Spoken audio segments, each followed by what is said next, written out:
Okay, we're live. Well, good evening, everyone, and welcome to another edition of Tuesday Table Talks. We are excited to come to you this evening. I'm Pastor Sherman Bradley, and this is Pastor Sadell Bradley. And we are excited to be here tonight with our guest, and it is Professor Susan Pinney. It is Pinney, right? Or is it how do you pronounce Pinney, that? like a safety pin. That's what I thought.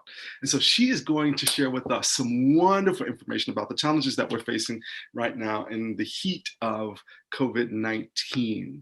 And well, first, welcome. Thank you. Thank you. Well, we want to also say that today is our 18th anniversary. Congratulations. Thank you so much. And we are celebrating for the whole month. If anybody wants to give us any present. But we were, I posted a couple of days ago that we were going to have Dr. Pinney on. And I said, if you had the opportunity to ask an infectious disease specialist anything that you wanted to ask them about COVID, this would be your opportunity to do so.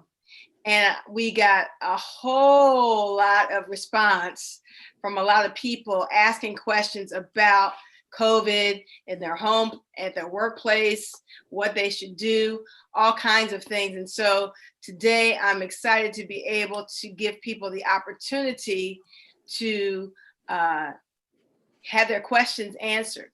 So what I want to do first is to allow you, Dr. Pinney, to give any of your opening thoughts about where we are and what you see and what might be beneficial for us. So welcome.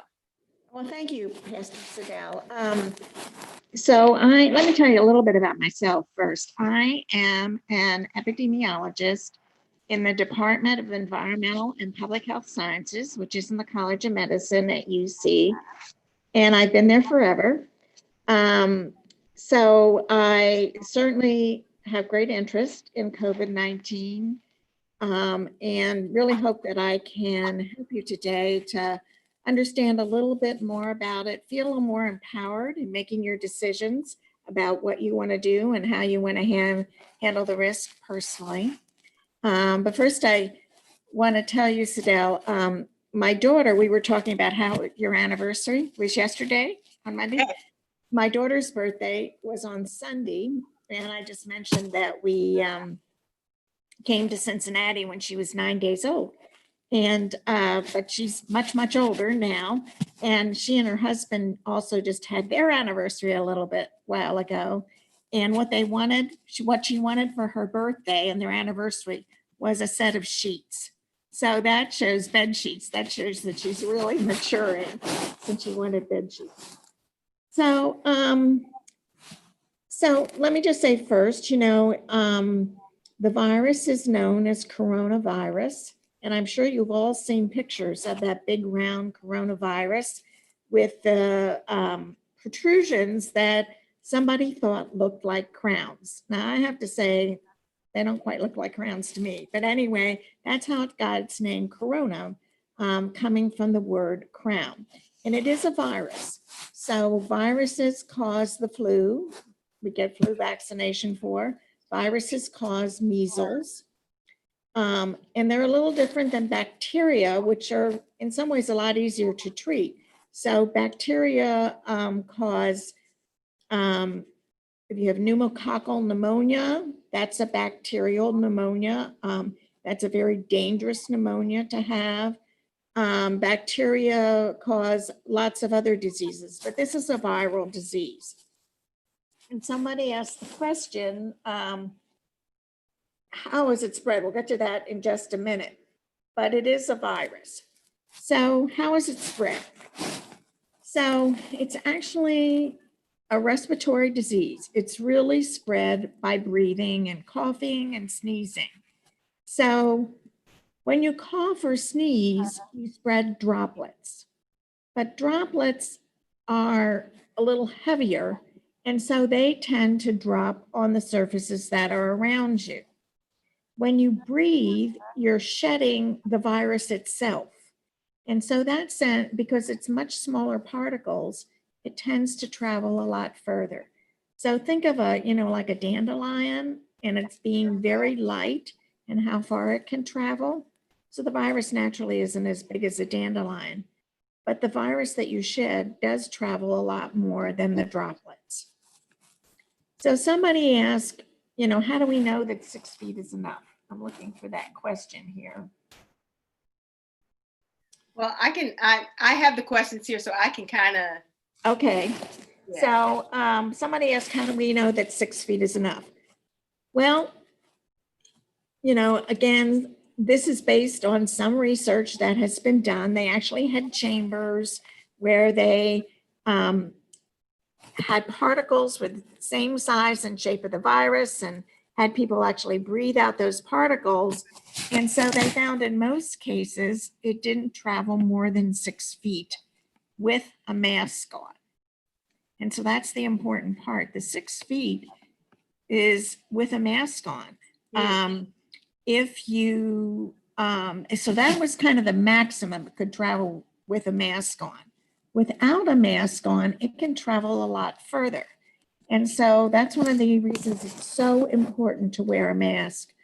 There's some videos that show, again, they've made the particles fluorescent, and it's very interesting to see when somebody breathes or breathes heavily, like you would if you were cheering at a football game, or coughs or sneezes, how far those particles travel. So that's a big threat here, because this is probably one of the most communicable viruses we have ever known.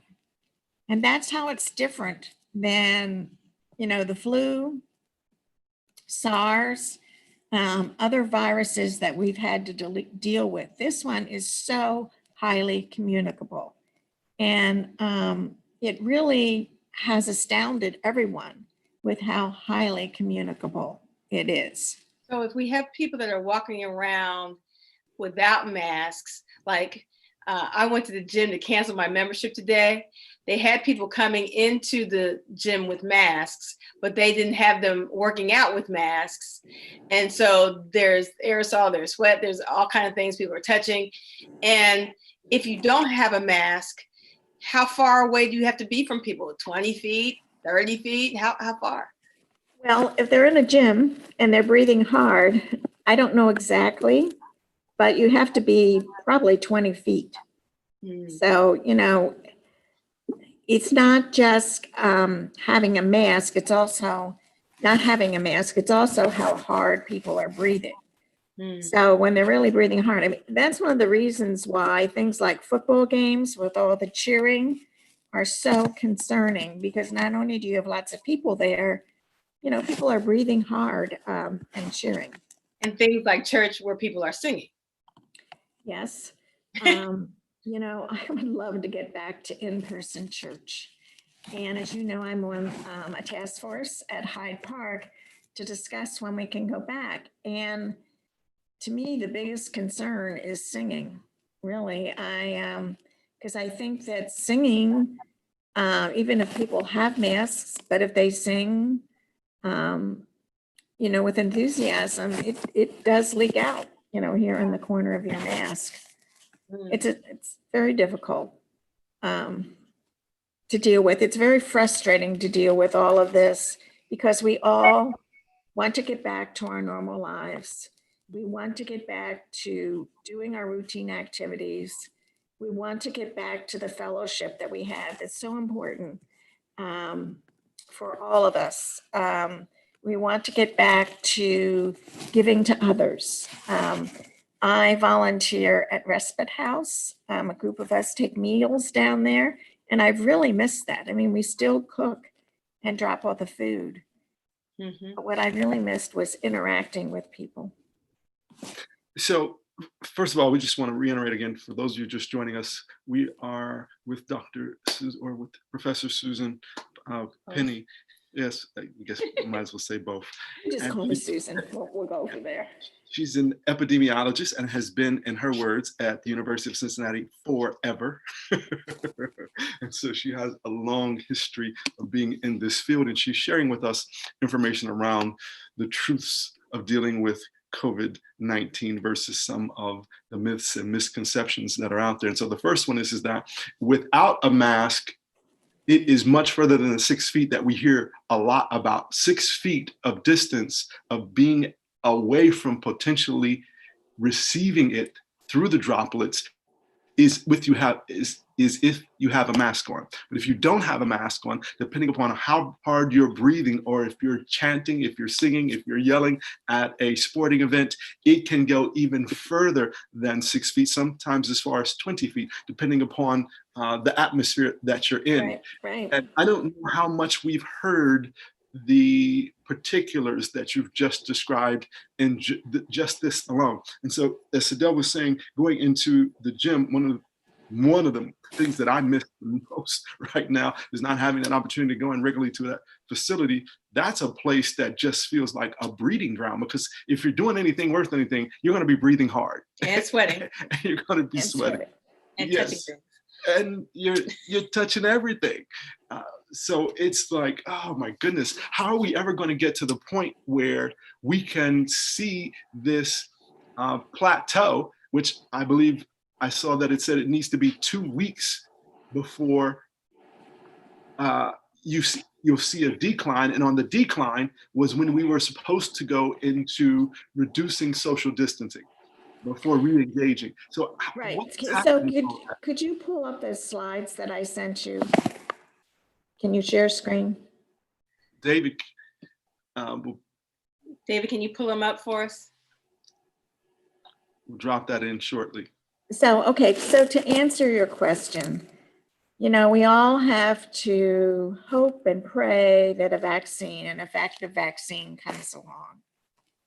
Because until an effective vaccine comes along, we won't really have confidence that, you know, we can go without masks, we can not worry about social distancing, all of those things. And until a vaccine comes along and everyone gets vaccinated, that's not going to happen. And when it pulls up the slides, I'll show you something that, you know, what happens is more and more people in the population become immune. But, you know, when I was talking to you the other day, I reminisce about Saban Sunday. And I don't know how many of your listeners are old enough to remember Saban Sundays. But when I was a child, we had, and I lived in Pennsylvania, the Saban vaccine, the oral vaccine for polio came out. And we actually had Sundays where you went to a gymnasium or somewhere like that, lined up, and everybody got their sugar cube. Okay, whoever is helping me, could you please go? I think it's the second or third slide. I think the first slide, just advance. The first slide is the coronavirus, just to show you the crowns on that. Am I supposed to? I don't think I can advance it. No, he's going to advance it there. He's working on there. You go. Okay, that's just the coronavirus. And you see those little red things that are supposed to look like crowns.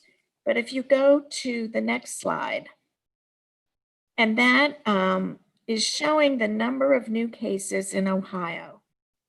So every day is a bar there, and you can see the bars showing the number of new cases. And then we have something called 7-day averages and 21-day averages to kind of smooth it out so you can see a trend. You can see somewhere in mid-June, we were kind of flattening the curve. But then we opened up things and looked at the upsweep in number of new cases. So I'm sure you're thinking, well, lots of testing, you know, we see lots of testing sites open and lots of lines and lots of people getting tested, and that's true. And certainly the more people you test, the more new cases you're going to find. So could this all be just because of testing? No. And it's because the more we test, we're actually finding the percent of people who are tested, who are positive, is increasing. So that's really scary. I mean, that says, okay, this is not just a testing phenomenon. This is more than that. This is actually a spread of the virus. And also, you can see that there are other graphs of the number of deaths. I will tell you that the number of deaths right now is pretty constant every day. So I think Ohio has, there's another slide, if you could go a little further, over 3,000 deaths. Okay, we've had 3,000 deaths in Ohio from coronavirus and almost 67,000 cases. But the number of deaths, if you look at that curve, it's kind of flat. But the number of hospitalizations definitely is increasing. And that's another piece of evidence that the virus is spreading. So we are in trouble. We're approaching level 4, which is the purple public emergency level. And that might mean going back to a stay-at-home order, which no one wants. No one wants that at all. But I think that seeing how things were changing, how the curve was definitely no longer flat, and now with the increases in hospitalizations, I think that's really what led to the mask mandates in Ohio and in Kentucky, because mask wearing on a public health basis is by far the most effective way to curb the spread of this virus. Mask wearing is number 1. Social distancing is number 2. But if you're not wearing a mask, social distancing, is you have to be far away. Everybody has to be far away. So if people aren't wearing masks, social distancing really doesn't help that much. And, I think of it, I'm a lung cancer epidemiologist. And as you all know, smoking is a big risk factor for lung cancer. So people who smoke are at much greater risk of getting lung cancer. And sometimes lung cancer patients say to me, yes, but I take my vitamin D, I take my folic acid, and nothing wrong with taking folic acid, and it does help you. But if you're smoking, it doesn't really reduce your risk of lung cancer. And this is the same thing. If you're not wearing masks, if people aren't wearing masks on a public health basis, we're not doing much. Can I ask you, sure. Do the cloth masks really protect us? Do you have to have the N95 mask, or the ones with the filters, or the surgical ones that are, the real thin ones? Does it really matter what kind of mask we're using? Okay, I have some slides of masks. If you go a little further, the first one is of 2 people wearing cloth masks. I don't think it comes right after this slide. It does. Next slide. Next slide. Okay, so these are cloth masks. So let's look at the one on the right where the person looks like they can see. So cloth masks can be very effective. What makes them ineffective is when people wear them under their nose. So you have to have it up over your nose. And it's good to have it under your chin. I mean, that anchors it more than everything. But you can see this young man with this cloth mask, it comes back far enough of it on his face. Really, that's an excellent protection. That's excellent protection. And so is the mask on the left. Those are both designed to be excellent protection. So cloth masks are great. And actually, there's very little difference in effectiveness between a cloth mask and the next slide. Well, let's go to the next slide. There are different kinds of cloth masks, I think, in the next slide, where a cloth mask can have a filter. Go back one. She's modeling a cloth mask that has a filter in it. And you can buy cloth masks that are just, you just can slip in this little filter and change it periodically. So that's a little better than just a cloth mask. And also I've read actually is a little more comfortable than wearing, a very heavy cloth mask. So, the best kind of cloth mask is just a simple cotton cloth mask, some nice cotton material, like this woman has here, or a fabric that's like an undershirt or a t-shirt, that kind of fabric. I bought a whole lot of those at Jungle Gyms. I got, I think, 10 for $15. And so I wear those a lot because you can just throw them in the washing machine. Now, if you wear glasses, and this lady's wearing glasses, I have some friends and we wear glasses, the glasses steam up. Is this the appropriate way to wear the mask so that this doesn't happen? So I have to wear my glasses, and I always put my mask on first and then put my glasses on. So if I'm going to wear, going to put on my mask, I whip off my glasses, put the mask on, and put my glasses on. As far as I know, that's the only way to prevent your glasses from steaming up. But while we're on the subject of glasses, the other route for the virus to get in is through your eyes. So actually wearing glasses provides some protection. But one of the things I do, after I heard this from one of the infectious disease specialists at UC, is to use one of those disinfecting wipes and wipe my glasses, because if the virus gets on your glasses, it's really close to your eyes. So I clean my glasses at least once a day with a disinfecting wipe. But yes, if you wear glasses, you really have to put the mask on first and then put the glasses over it, if you're going to be both protecting others and preventing your glasses from fogging. Somebody asked a question about what you were talking about earlier. They want to know, what if you're outside, you don't have a mask on, but you are at least 6 feet away? Yes. So the recommendation is you need to wear a mask outside unless you're sure you're going to be at least 6 feet from someone else. Now, outside, we have much more air current, and it's not recirculating air like you have inside. So outside, the virus does dissipate, and it is, much less than the huge volume of air we have. So if you're walking, taking a walk and there's nobody else around, no, you don't have to wear a mask. But if you're walking in an area that you're going to be passing people, you want to protect them and wear a mask. So, when I walk around the medical campus at UC and walk from one building to the other, I do leave my mask on. Okay, so the next slide are surgical masks. So sometimes people aren't sure what they are. These are the paper masks that you see lots of people wearing. And early on, we were very concerned that there would be a sufficient supply of paper masks. I will tell you, in this area now, there is no problem with the supply of paper masks. You can get them everywhere. I mean, you go into stores that are requiring masks in their store, and everybody has a pile of paper masks.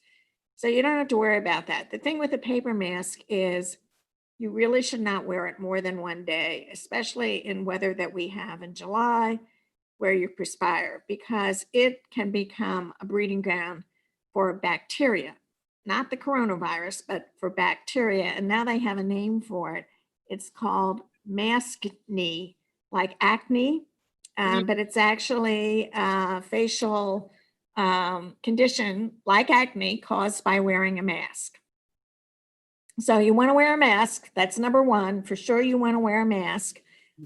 Surgical masks, some people find them to be easier to breathe in. And if you wear it right, you have to kind of expand it and pull it down so it is under your chin. And they have, and at the top, have that place where you can bend it so it fits well under your over your nose. Yeah, so when I wear a surgical mask at work, I put it on. Again, I take off my glasses, put it on, make sure that it fits right over my nose with that little piece that you can bend, and then make sure it's tucked down under my chin. And in that way, you get a good fit from a surgical mask. But if you just put it on the way it is without, using those pleats to kind of completely cover yourself, it's not as effective as a paper mask. And that is an important point, because if you do not know that, you do not realize that one side has the ability to have it Right. bent around the nose. The other side is just kind of straight. There isn't Right. any there. So Right. And is a that's the side you put under your chin. But if you pull it Correct. down, because of the pleated construction, it'll fit pretty well.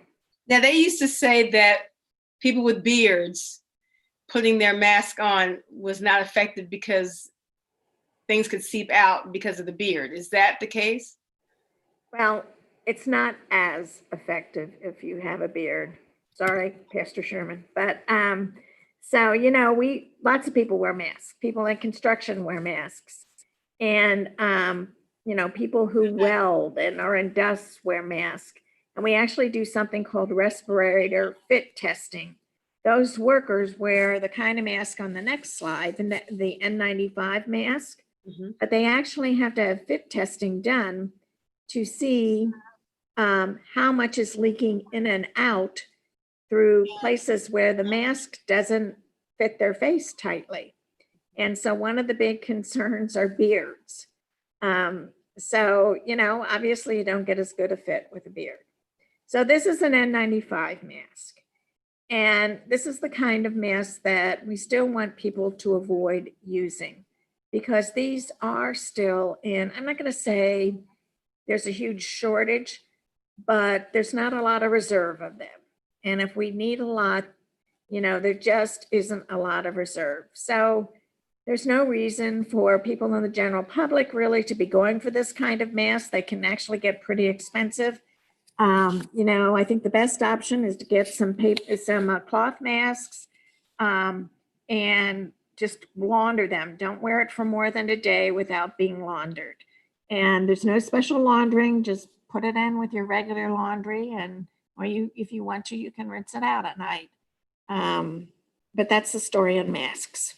So now the surgical masks, the paper ones, Yeah. you're supposed to wear with the blue side out, correct? Well, not always, Sadell. They're made, the ones we have at UC, actually the inside is a little bit darker shade of blue than the outside.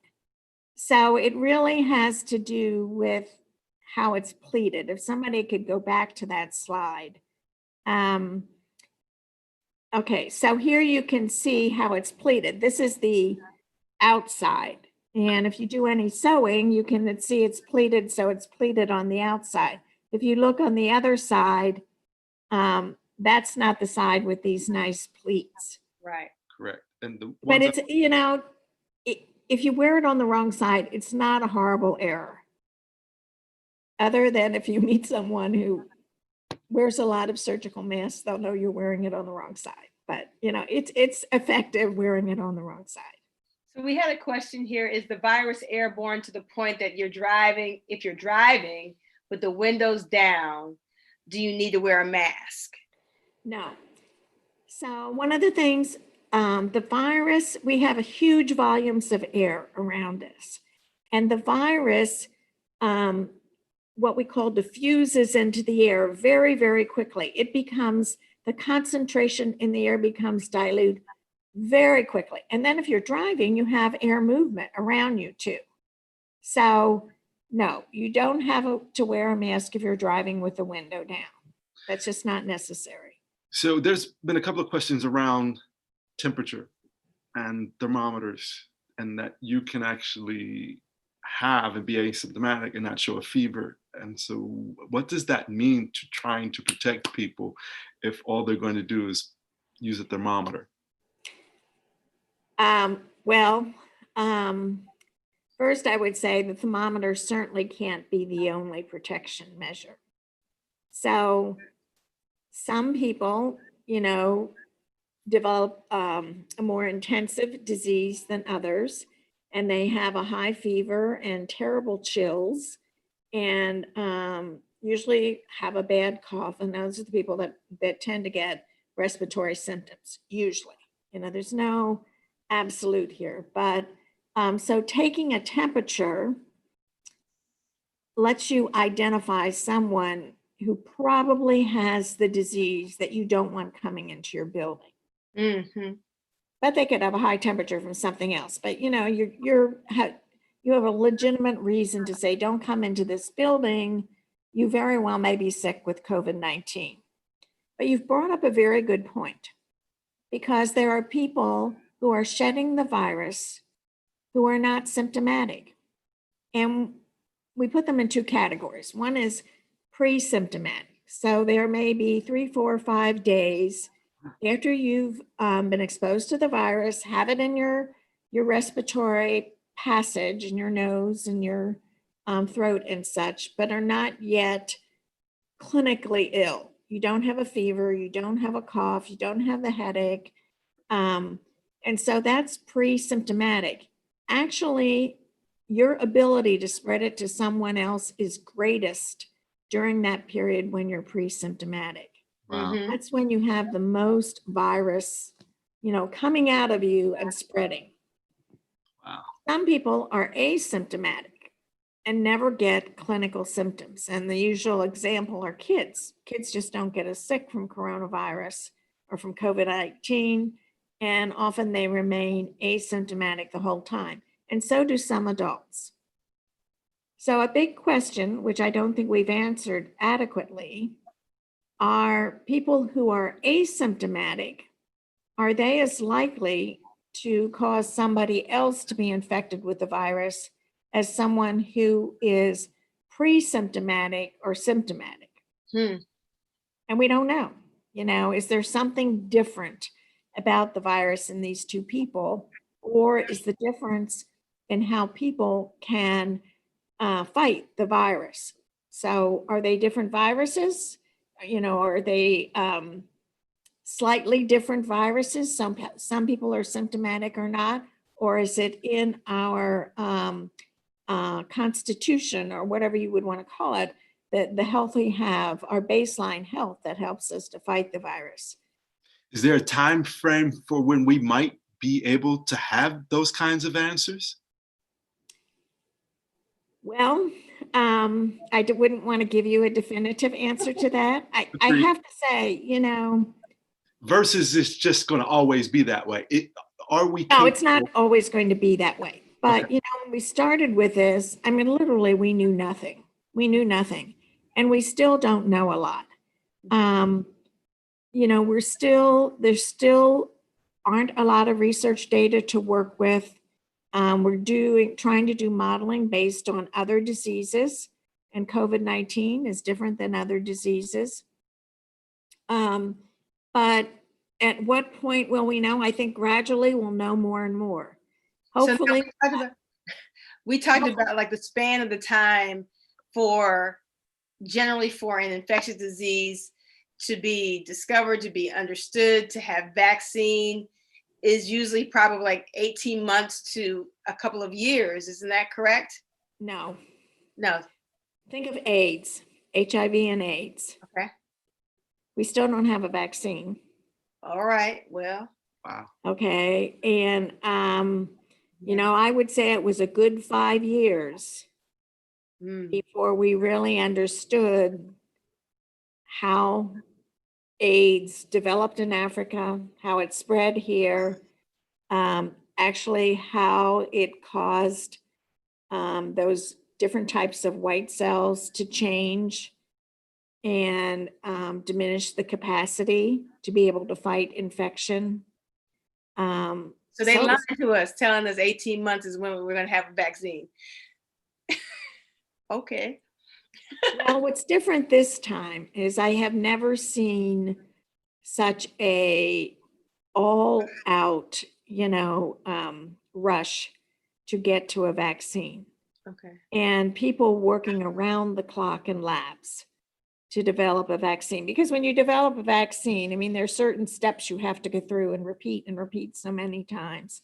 And there are people at NIH who are working around the clock. They have shifts. Scientists have never had, you know, other than with certain kinds of rodent experiments where someone had to come in and feed them at a certain time or do something. Scientists don't work around the clock. I mean, they work long hours. And so they have shifts. And so nobody ever stops here. So I think that we'll have an answer within 2 years of whether it's likely to be able to develop a safe and effective vaccine. Wow. You know, you could probably knock me off my chair if we have one by the end of the year. I think that's a very ambitious timeline, but maybe that would be wonderful. That would be absolutely wonderful. So I think then also we need to give some grace and ultimately add some wisdom to this 24-hour news cycle that we're in, that feels pressured to constantly present us with something new and continue Absolutely. to feed us information that gives them a sense of having truth and knowledge that will continue to have us tuning in, which is not the whole truth and nothing but the truth. And so it even beckons to why we need to wear masks, why we need to do social distancing, why we're going to have to, there is no rush back to an beforehand economy based upon just how this new virus, on top of just how viruses work itself, but this one being so new from anything else that we've ever had before, as was AIDS, we must then rethink about how we are, where we are, and what we're going to do going forward, even though people are rushing us to think that something's going to happen sooner than it is and we need to go back to normalcy, which it seems to me that there is no longer a normalcy before COVID-19. I wish people would focus on more what they could do now to make their lives richer than to focus on what they can't do. Hmm. You know, I something as simple as making sure kids had laptops or tablets, I think that was huge. I mean, not only do they need it for their education, but it does provide, you know, some way of interacting with other people. I think we need to be thinking about how, you know, how we can make life better for older adults who are stuck in their homes and scared to death of getting COVID-19. How can we make life better for them? So I would like to see a shift in our thinking to how can we make life better, considering that this is what we have to work with. But I really do think there's a whole lot we can do. You know, I have a book club and we have book club online. I mean, we do Zoom book club, and I'm sure lots of other people do. You have this via Zoom. Mhm. My grandchildren are playing chess with their grandfather via Zoom. So, you know, there's a lot you can do. You can to provide some entertainment and interaction with other people. Well, you brought up children, and right now there is probably somewhat of a panic going on based on decision making about CPS, Cincinnati Public Schools, private schools, whether or not parents should send their children back, whether or not it's safe for teachers to be there, and what should happen. And we'd love to hear your thoughts about this whole dynamic. Well, I think it's really good for kids to be in school. I think that it's very hard on them to have to continually, you know, be at home, not be with their friends and such, and they miss social development. I think that most schools I know have put a lot of emphasis in the early elementary years on learning to work cooperatively and social development, which is so important. So theoretically, is it possible to go back to school and be safe? I think theoretically it is. Before we got online here, I told you we had a faculty meeting today to talk about how we could do in-person instruction. And, you know, we have to make sure that everybody is 6 feet apart. And at UC College of Medicine, we have this huge auditorium, like 500 people. And they've calculated that 87 students can be in that auditorium. So think about school. You know, think about first and second graders and kindergartners who are usually sitting around a table these days rather than at desks. And so it means one child per table. Mm-hmm. So how are you going to have the space to accommodate that? And that's a real challenge. So, you know, think about how big classrooms are. And as children are spread over multiple classrooms, then you need more teachers. And teachers are really concerned, especially teachers who are, a little bit older, are concerned about being in a high-risk group. So, although children may not get as sick, and that is true, they don't get as sick. We do have to be concerned about children who are immunocompromised, who have had a transplant or have had chemotherapy or something like that. They don't get as sick. They certainly do carry it home and are communicable in terms of giving the virus to their parents and grandparents and anybody else in their home. And even if it's only moderately sick, do I want my child sick? No, I don't. No, you don't want your child sick. So that in and of itself, I find it fascinating that there are some schools that are going to attempt to bring all the kids back. I think that is it. I think I would ask those schools to try to think it through real carefully. Yeah, the other part of it, I was wondering, particularly in elementary school, what is the likelihood that children will keep their masks on? What happens with their ability to see faces and to socially engage if they have a mask on? Even getting in line or going to recess or any of the things that we normally think about, what would that be like? And how will, a teacher be able to, and then what happens if a teacher becomes sick or a child becomes sick and you have that 2-week quarantine? Yep. How does that actually work on mass like that? Yeah. Very difficult, very difficult. Let me show you, there's a slide I have in there called social bubble. Okay. And it relates to this kind of, I'll try to explain how I see it relates. So we all have bubbles. So we have our home bubble, and you live with so many people and you are in a social bubble. I think go back a little bit. No, it's number 13. Okay. Dave. Keep going. I don't know. Everybody's got a home bubble. I mean, I live alone, so my bubble is one person.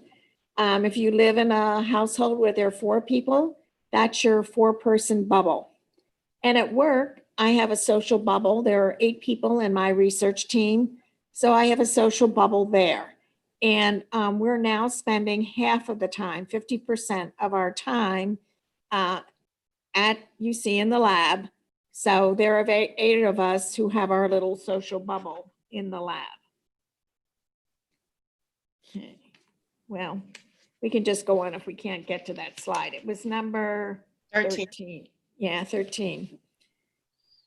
So theoretically, if you had a really small classroom of like 6 or 7 kids, I love this slide. So you can see different social bubbles here. And right in the middle, maybe that's a family, that's a social bubble. And then there's a different one. I mean, they're different. You get the idea of what a social bubble is and how when you're in a social bubble, each person that you're with increases your risk of contracting the virus. So if I'm in a social bubble of 1, that's a really low risk of getting it from other people in my social bubble. But even if I'm in a social bubble of 6, for every person that I'm in contact with, that increases my risk slightly. That's 6 or 7. And, but if I'm in a social bubble, let's say a classroom of 30, that's increasing the risk. Every one of those people in the classroom who I will probably be within 6 feet of sometime during the day increases the risk of getting coronavirus a little bit more. So that's why we talk about social bubbles. Now, some people have said, well, maybe the classroom can be a social bubble. Maybe we can have 10 kids in a classroom or 12 kids in a classroom that's a social bubble. And rather than having them go to the cafeteria, they'll eat lunch at their desks. And, they won't have any of the specials. they'll just stay in their classroom all the time. So think about that and how realistic that is to keep kids in their own social bubble. So that's another challenge in schools. I mean, if you're going to try to do it, you could try to keep kids in their own social bubble and have them not interact with any more other kids and only that teacher. That would not have worked for me. It wouldn't have worked for you? No. I was too fidgety to be in one room all day and have to wear a mask on top of that. But even for adults, I mean, if you, like, for instance, you know, initially when you had stay-at-home orders, even for an essential business like a church, we were told that we had to only have 10 people or less to stream our service, or no more gathering of any more than 10 people. So you have your family bubble, you had the church stream team bubble, and maybe you had a work bubble. And if you stayed in that situation with those 3 groups of people, that would enable you to be a little bit safer than people going to a restaurant or a bar or to a funeral, Right. or any of those kind of things. So now, even for adults, you know, how do I know that the people in my bubble are staying within their bubble? When they come to work, how do we check them? We said the temperature checking is not sufficient. How do we know that we're all right, even with the 7 people that might be in my work bubble? So you've reduced your risk by staying within a bubble, but you haven't taken it away entirely. What's the difference between the people in the bubble? You might spend more time, concentrated time, as opposed to I go to the grocery store and there's 200 people there at Kroger or Walmart or whatever. I'm walking by them, but I'm not interacting with them. I'm not sitting with them. I'm not any of those kind of things. Is there a difference in these bubbles as opposed to mass exposure? Definitely. So, you know, you come at my work bubble, I'll come into contact with 7 other people during the day. And although I may come into repeated contact with them, you know, if they don't have the virus, I'm just repeating my contact with someone who doesn't have the virus. And we do have the temperature checks and such. If I go to Kroger, I'm coming into contact with maybe 200 people as I shop at Kroger. And each of them increases my risk because there's a potential, there's a probability that each of them has the virus. So, you know, if I'm, you know, if they're 100 feet away from me, then that isn't a problem. But as I go up and down the aisles and I come close to other people, each of those people has a risk for me because each of those people may have the virus. And if they didn't have their mask on, the risk is quite a bit greater. And if you go to, you know, spectators were allowed at Reds games, and, you know, we're going to have a Reds game in about a week, I think it is. You know, think of that. People go to the stadium. How many people do you walk past as you walk to get to your seat? And then how many people are around you cheering and screaming as you're in your seat? And then how many people do you know, come within reasonable distance with as you maybe go to the restroom and come back, or go to get food and come back and then leave? The number of people that could be potentially infect you, and each one of them adds a little bit to your risk, is huge. And then you add to that when you're at a baseball game, hopefully people are cheering. And so there's more additional risk with that. Yeah. So now everybody now, you know, it's summertime, we're chomping at the bit for vacation. And so there's questions about, you know, if I go in a swimming pool that has chlorine, is there a possibility of me catching it? If I go to Florida and Florida's real heavy, you know, if I go to a hotel, what do I do? Can I fly in a plane? You know, the prices are real cheap. So why don't we go to the slide that's, go to 3 slides before this, that chart of what's my risk. Because I think that's a wonderful chart. And actually, that's actually made me think about what I'm doing and what I want to do. So the type is really small here, but you can see there are probably 30 different activities here, and they've rated them for the degree of risk that they have. So remember, every time you do something or encounter something, think of it as adding a little bit to your risk, you know. And so certain things add a lot more to your risk than others. So go to the next slide.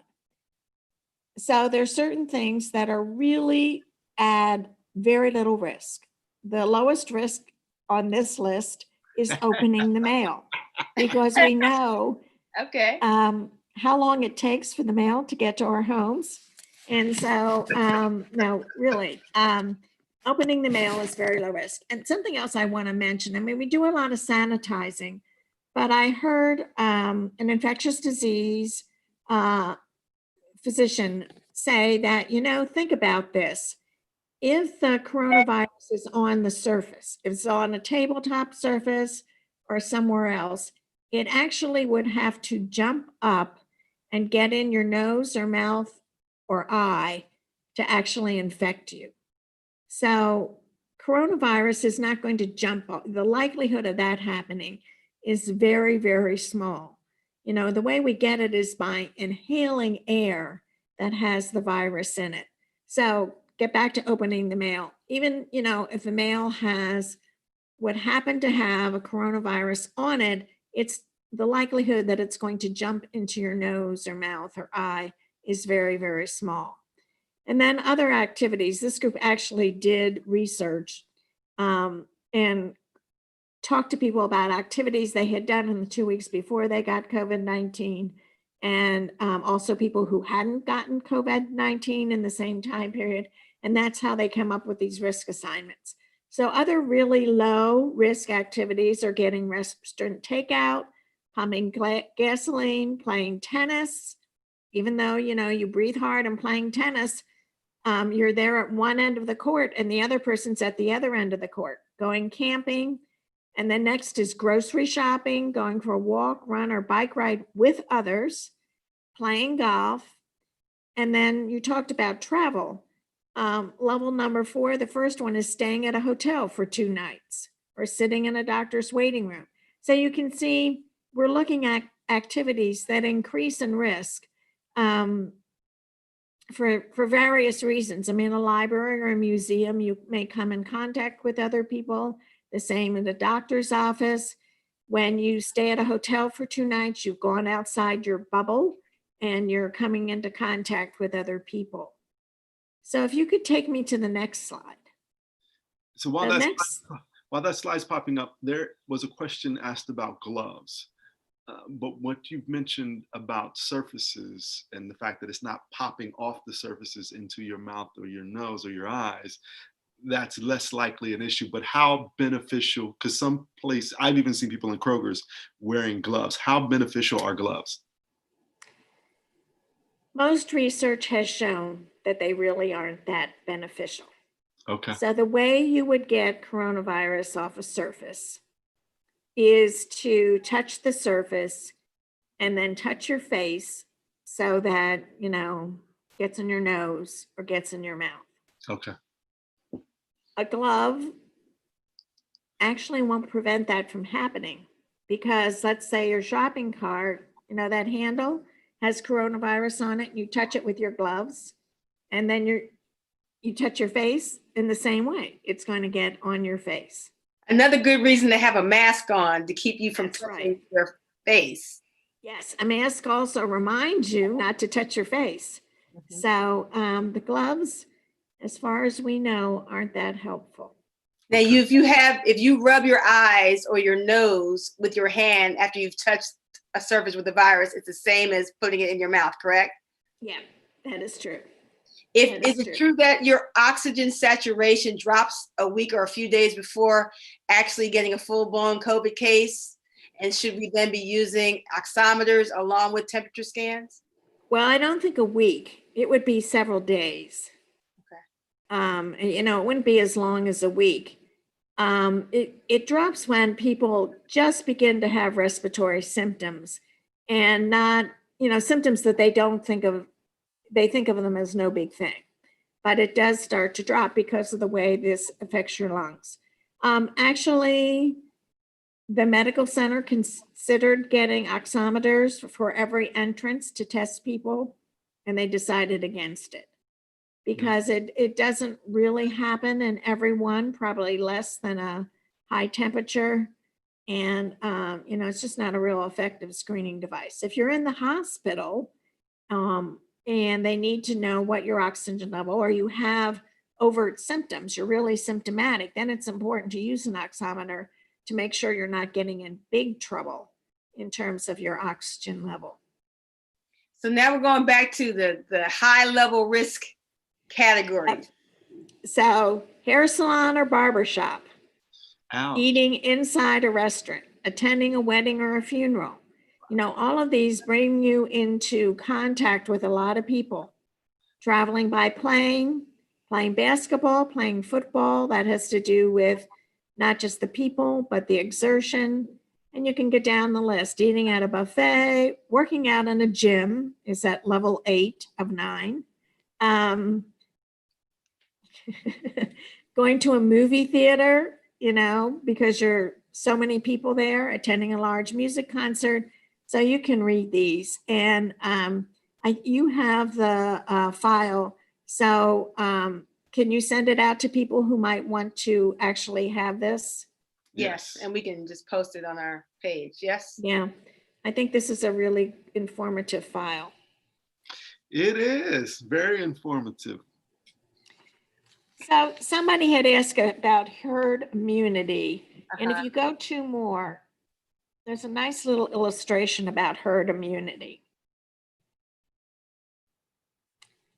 So this is a concept that has to do not just with coronavirus, but with all kinds of viruses, such as measles and other viruses. So the idea is, how many people have some immunity to the virus in the population? And you acquire immunity either by having the virus and having some immunity for some period of time. This is it. Thank you. So you have some antibodies. You've had the virus. You have some antibodies. You may have antibodies because you had the virus, and so now you have. Can you explain what antibodies are? Antibodies are what your body forms to fight off the virus. And so they stay around, and actually your cells that form antibodies have a memory. So if this virus should enter your body again, they say, oh, I know what that is. And they form antibodies against it, many right away.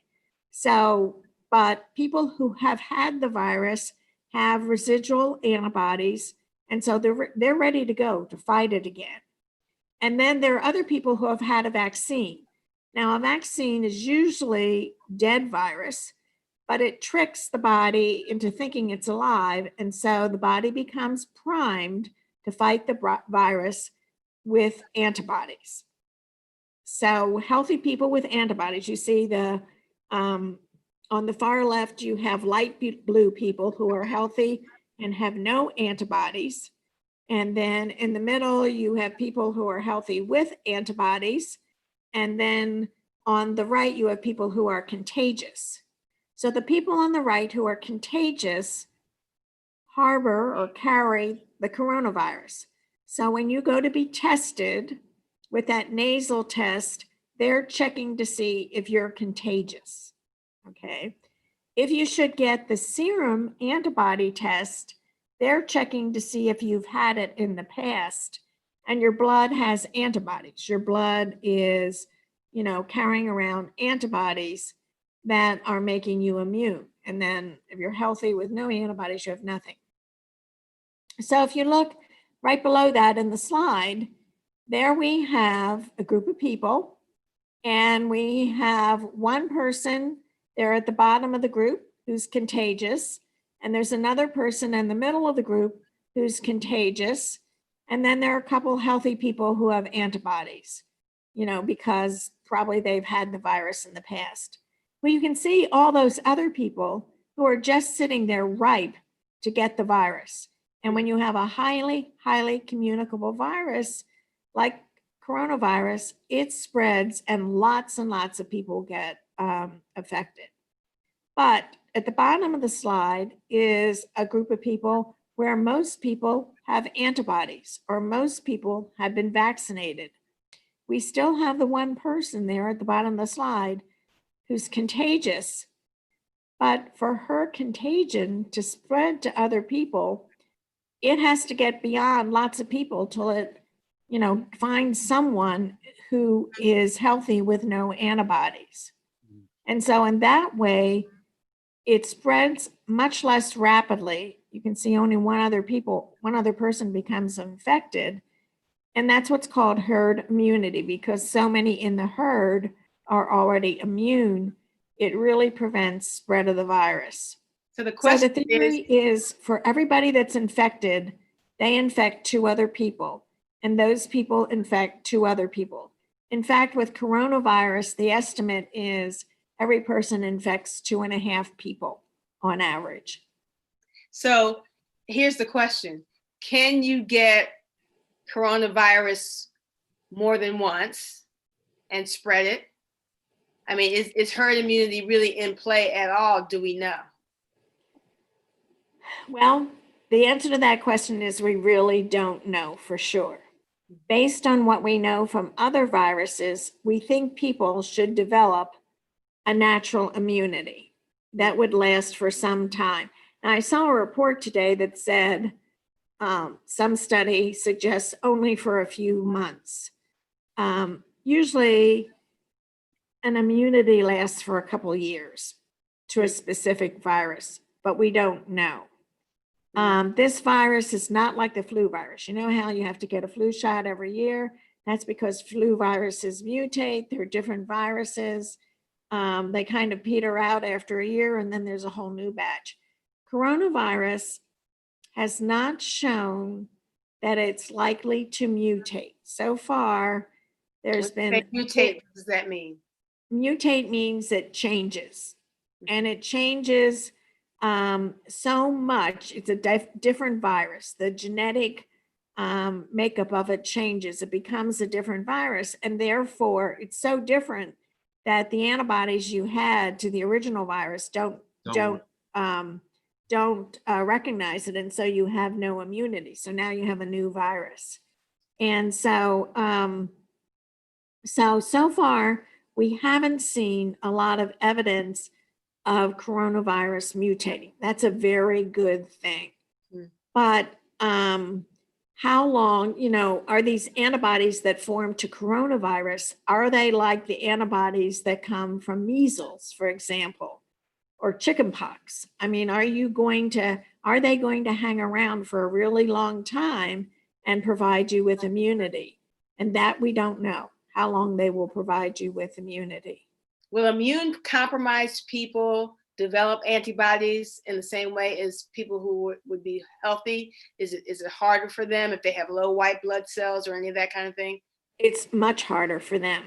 It's much harder for their blood system to develop antibodies and to develop a lot of antibodies. I mean, some of the response, the immune response, is dependent on, how rich a set of antibodies you have. And if you don't have many, you don't have much immunity. So we can have the coronavirus spreading to 2.5 people. The time frame of the immunity, on average, we don't have the time frame of the immunity. We're not sure. It could be months or it could be years. The number of times, has anybody, is there a number of people who have contracted it more than once? Is there a percentage or any of that? So far, they think that if people actually test positive twice, probably the first test was not accurate. Okay. When the testing started, the tests were not accurate. Do you remember those first few months? There was a big deal.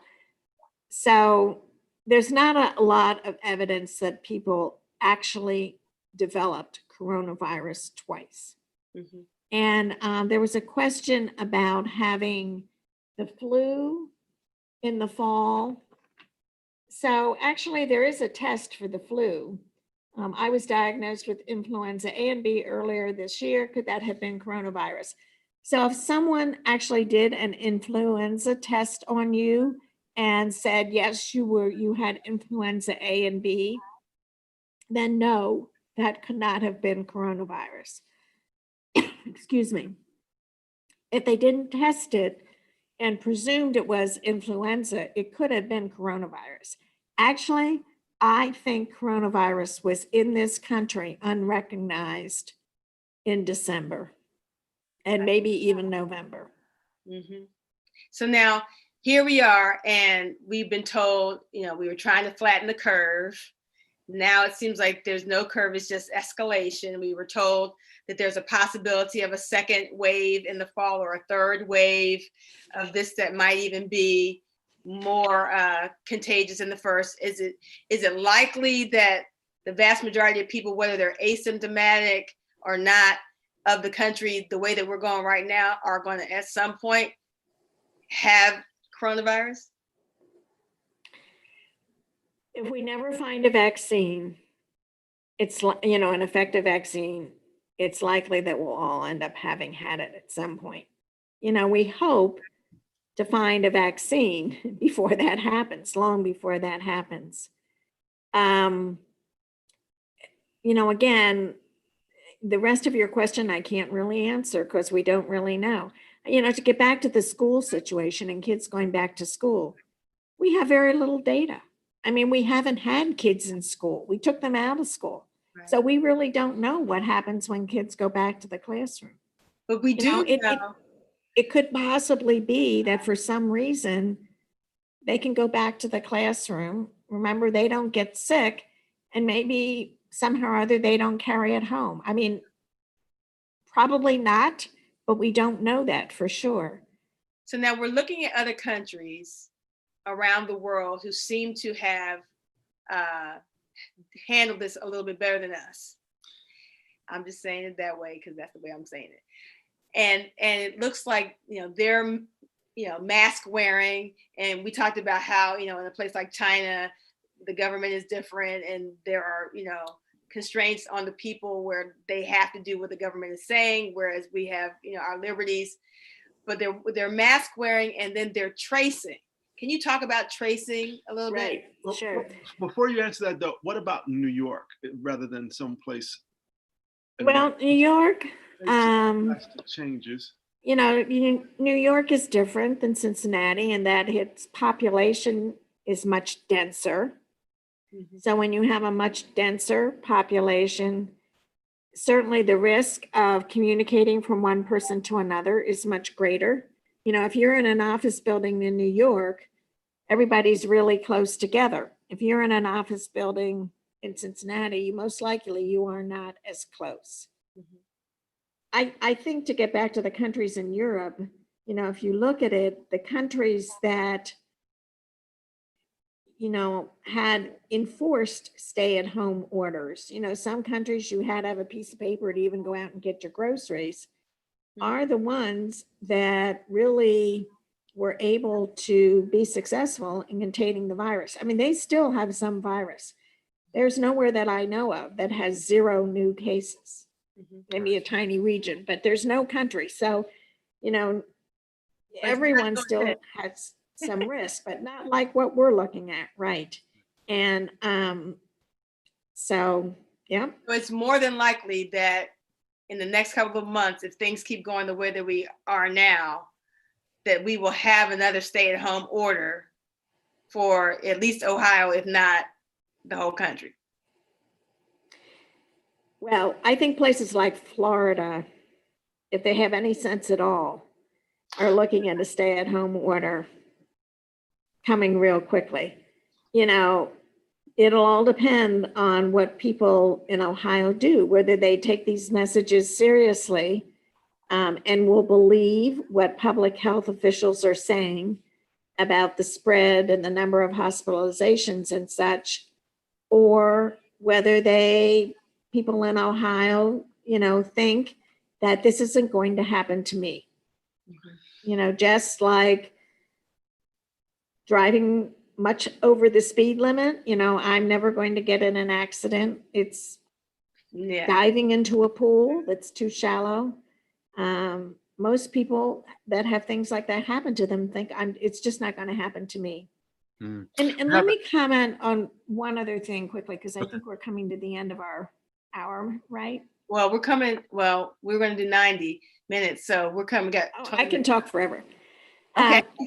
You know, I do think that I think that whether you catch the virus, whether you become infected with the virus, doesn't really depend much on your background health.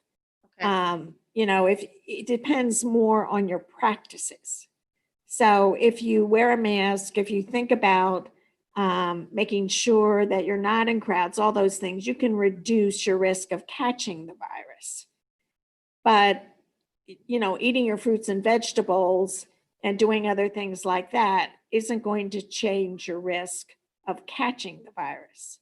Okay. It will, having good health habits and having a good basic health certainly will change how your body responds to the virus. That's a very good point. That, you know, eating well, getting lots of rest, having a good spiritual life, you know, having a good mindset, exercising, all of those things, you know, put us in a place that we're much better off in fighting any disease. So, and I think that really does make a huge difference. I look at the people in my department in rural research. We haven't had one person who's had coronavirus. I mean, or COVID-19. We all are pretty health observant people. You know, I'm not a vegetarian, but we have lots of vegetarians. We have lots of people who bike to work. You know, all those things that keep you healthy. So there's the question that I haven't heard before. There's someone who said they've been reading medical articles or articles in medical journals recently that says certain blood types, specifically type A, are more likely to suffer worse COVID symptoms than other blood types. How accurate is that? Several studies have come up with that finding. Interesting. Do we know why? No. Not yet. Not yet, but I think it has to, you know, one of the problems, you know, coronavirus or COVID-19 attacks every system in your body, from your brain to your blood vessels, to your lungs, your kidneys. And one of the problems has been, for some reason, it inflames the inside of your blood vessels. Wow. And think of the actor that lost his leg before he died. You know, it was because he had so many clots in his legs. Think of kidney. A lot of people end up in kidney failure. You don't hear as much of that in the media, but people end up in kidney failure because the kidney is a very vascular part of the body. And because inflammation are the vessels in the kidney just can't function. So, so that certainly is a side effect, you know, to be very concerned about. Now, the theory is, and this is just a theory, is that people who have type A are more likely to develop, for some reason, more inflammation and more blood clots. Interesting. And that's why they get more severe disease. Okay. But see, I love the fact that you explained some of this, because I think that for people who are asymptomatic or they don't know anybody that's contracted the disease, you know, they don't realize how bad the ventilator situation is, what the effects are that people are experiencing after they've gone through the initial, what they think are flu-like symptoms. But people are really being taken out by this. It's not like they get the flu and then they die. There's a lot of so painful complications. Yeah. What's interesting is how it progresses. You know, you hear these horribly sad stories of people being given an iPad to say goodbye to their families before they are put on a ventilator. And that's because the physicians know if they're that sick at that point, the disease is likely to progress. You know, they're going to put them on a ventilator to give them their best chance, but they're looking at someone almost like a terminal cancer. This is not going to get any better. Wow. And, that's just a horrible, horrible situation. But it's because of these things happening that they don't know how to stop. They really don't know how to stop this disease that's taking over the body. Yeah, that people are asking questions here about the disease coming by food. If you're in a buffet line at a banquet or something, and the server is serving your food, is the food safe? It's not the food. Okay. It's the server breathing towards you. Yeah. Probably the food is just fine. There might be a little risk with eating the food if it's been uncovered and the server has stood there breathing on it. But remember, once it gets into your stomach, this is not a GI virus. No, it's not going to do anything once you swallow it. Right. Yes. It's a respiratory virus. That's an important connotation. So that means that the shortness of breath. What does that mean when you say it's going to be a respiratory virus? What would a person experience? Well, the person experiences shortness of breath. Some people have, sneezing. Almost every single person I've heard of has problems with coughing. So their airways are inflamed. And in fact, people who have difficulty breathing, and even some who are not having terrible difficulty breathing, I've seen chest x-rays that are full of little spots that look white, which is not good on a chest x-ray. Wow. And they have a term for it. They call it ground glass opacities. Now, opacity means you can't see through it, so it looks white. And it actually looks a little bit like, if you can imagine, someone that ground up some glass and it was sitting there. Wow. So obviously, if you have these ground glass opacities, your lung is not working as it should.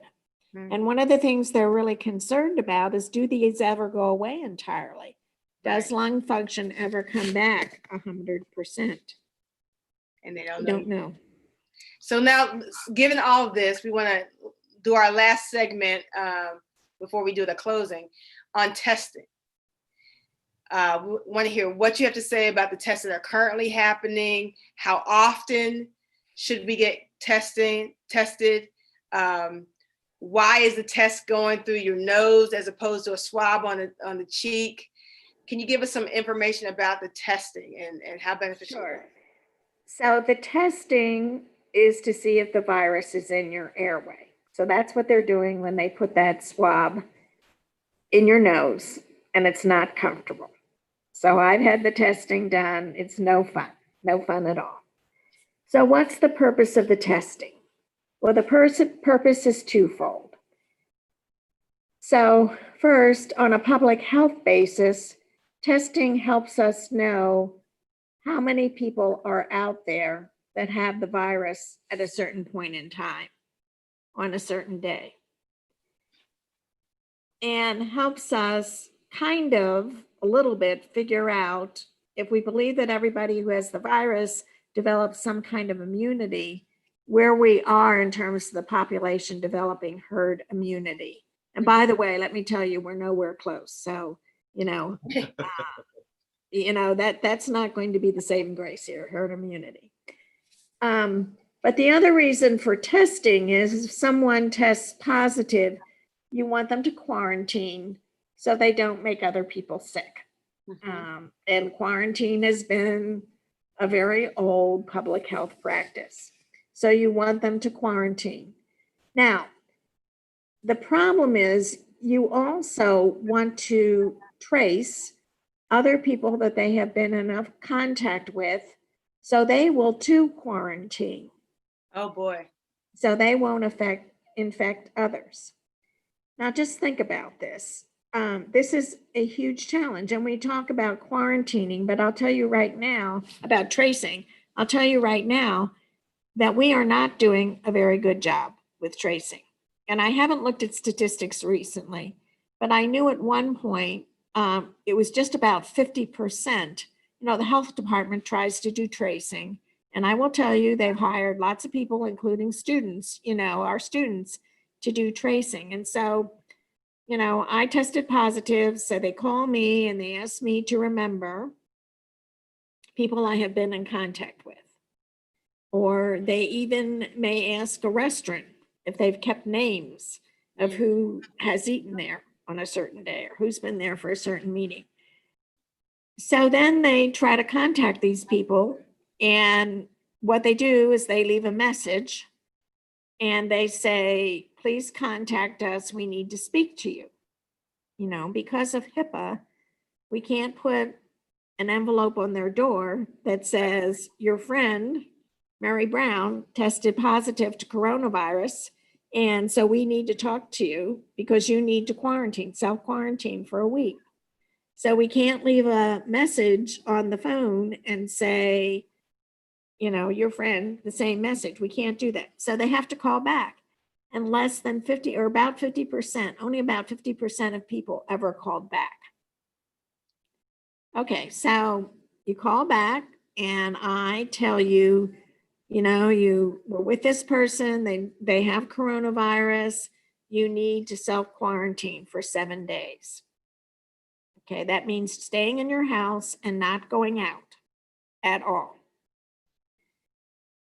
How many people do you think are compliant with that?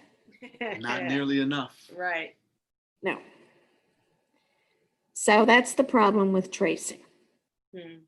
So in my opinion, we're doing lots of testing, and I'm not saying that's a bad thing, but to think that we're following up with tracing and quarantining people who may be infected, anybody would tell you we're not being effective at all.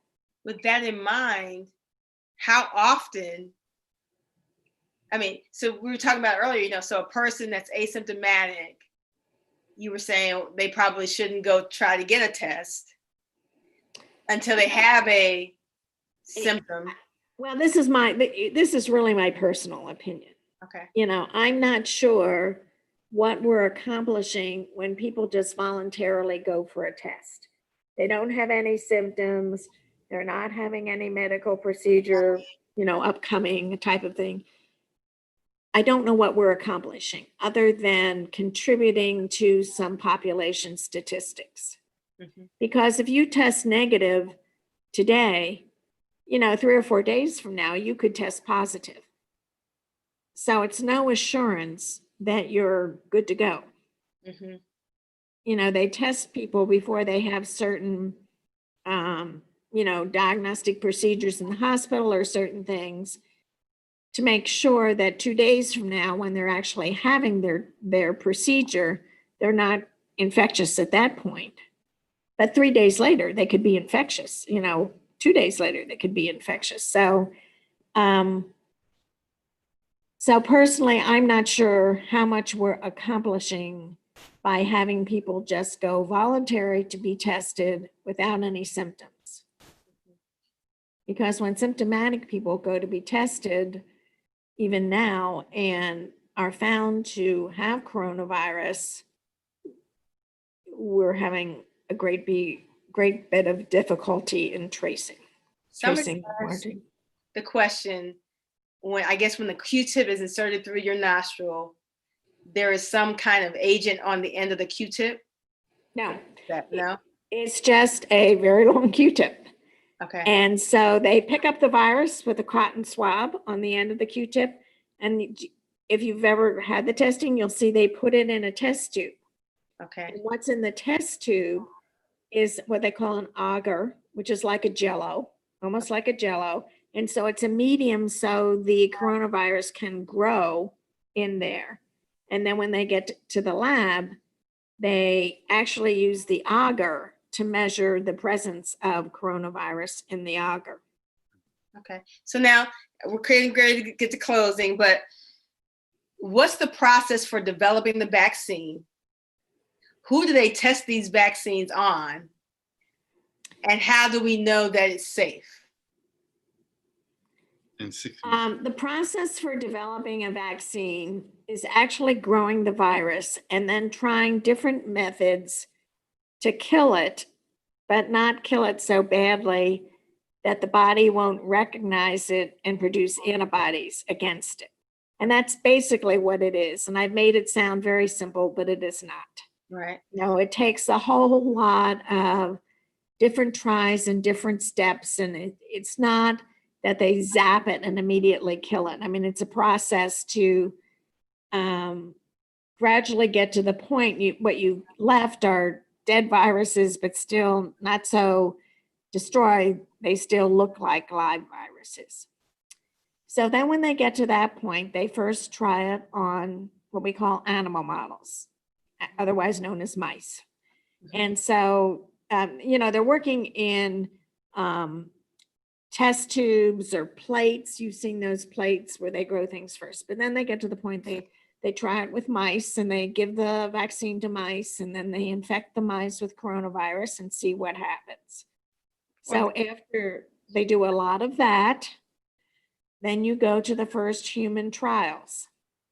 And so I understand what they've tried to do first are to find people who clearly already have immunity and give them some of the vaccine because they're the least likely to have a terrible reaction to the vaccine. Wow. So if the vaccine, let's say in very simple terms, isn't dead enough, you could get very sick from coronavirus. But they try it first in people who already have had the virus to see, whether they're going to have that terrible reaction. But How it much do they takes, pay those people? pardon me? I said, how much do they pay those people? Pretty much, but it's a process of first testing and how much do they give them? Yeah. And they give them different levels. And I read one report that, in this one test, the top level really made people sick. It really made people sick. They were very sick. So they decided not to do that again. So they, pulled down to a lower dose. But, part of it is what dose do you give to get a good antibody response, but not make people sick? That's why I haven't had a flu shot since 1990. We're not going to go there because we only got 3 minutes I'm left. not going to come. That's why I said it at the end. But we do want, Dr. Pinney, first of all, thank you so much. Yes, This thank you has for been sharing. a wealth of information that we never would have gotten. But we wanted to give you the final word. What is your best reiteration of advice for everybody that's listening, for parents with children, for people at work? What should we do, and what should we maybe be trying to get our governors to do, so that we can have this thing stop? Well, the first thing is to realize that this is real. People are getting sick and people are really dying. And those numbers, especially the numbers of deaths, are not fictitious. They are real numbers. They test people who die even before they get to the hospital to see if they have the virus. So those are real numbers. There's no arguing with those numbers.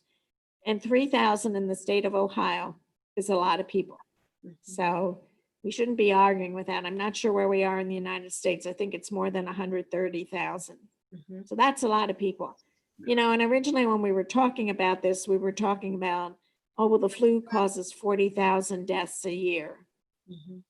And in a big flu year, that's true. But now we're at north of 130,000.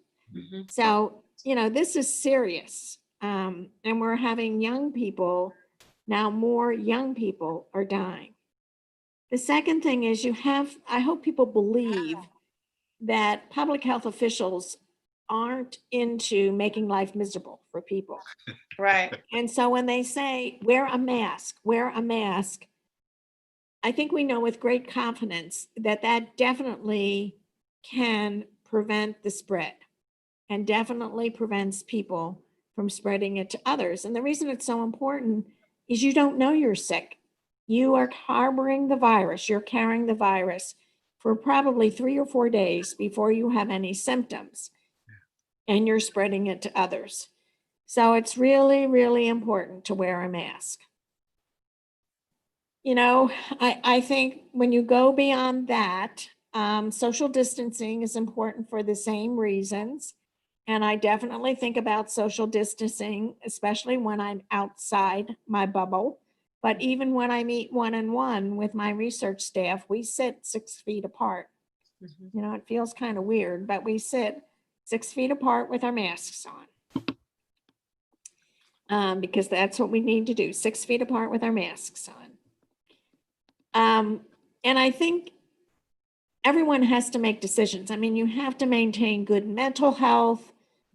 You have to have contact and a communication with people you love that you know, may not be able to see now. You have to find ways to do that.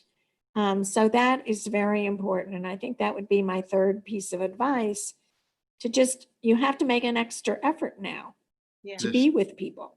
And, you know, it's not in our routine.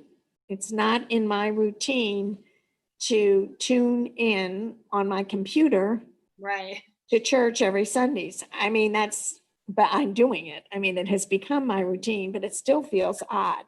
I would much rather be sitting in the pew.